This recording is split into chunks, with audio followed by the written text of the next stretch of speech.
এসো ভাই এসো। আমি জানতাম বোন তুই আসবি, কারণ তোমরা আর 5 জনের মতো নও। তোমরা জীবনে কিছু করে দেখাতে চাও। টপার হওয়ার স্বপ্ন তোমার চোখে জল জল করছে।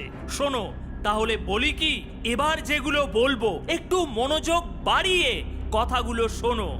এই দুনিয়া ভীষণ স্বার্থপর, শুধু রেজাল্টই দেখে।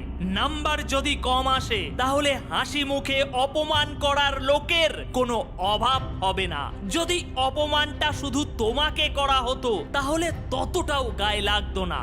যখন কেউ ফেল করে বা ফেল করতে করতে পাশ করে, তখন মানুষ সেই ছাত্রটির কম তার বাবা মায়ের বেশি মজাক ওড়ায়।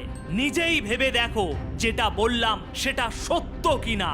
তাহলে তুমি কি মেনে নিতে পারবে যখন খোলা বাজারে তোমার পিতা হাসির পাত্র হবে, তার মজাক বানানো হবে?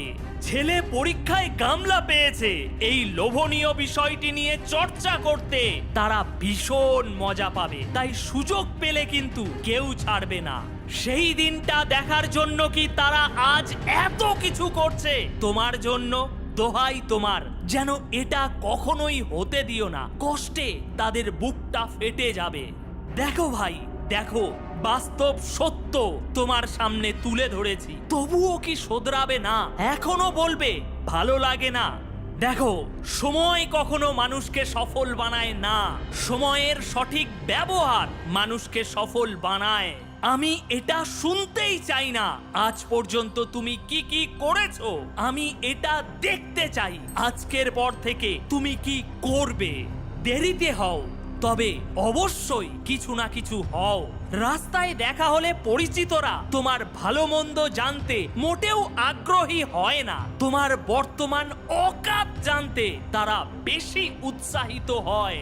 তাই নিজের ভবিষ্যৎকে নিয়ে মোটেও খেলা করো না। প্রতিটি দিন তুমি এক একটি করে ইট গাঁথছ তোমার ভবিষ্যৎ দালান বাড়ি। তবে এই ইট গাঁথার সময়টি কিন্তু নির্ধারিত, শেষ হয়ে গেলে আর কিন্তু সুযোগ পাবে না। তাই খুব সচেতন হয়ে কাজটি করো।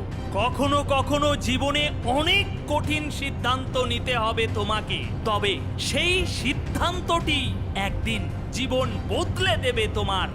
আজ তাহলে এখানেই থাক, আমি কাল আবারও ফিরে আসবো তোমাকে পড়তে বসাতে, তোমার ভিতরে অক্সিজেন প্রবেশ করাতে।